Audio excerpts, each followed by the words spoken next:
in the form of ash and smoke. Normally, 20% of the wood comes out as ash. In IBG reactors, only 2 to 3% of the fuel becomes as ash. The ash is pure white, which means there is no unburned carbon in it.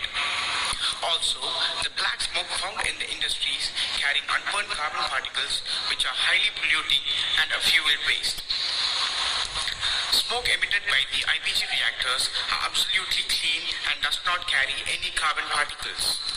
Normally, wood burns with 700 degrees Celsius. In gasification technology, wood burns at 900 degrees Celsius approximately. In IBG reactors, it burns at 1200 degrees Celsius minimum.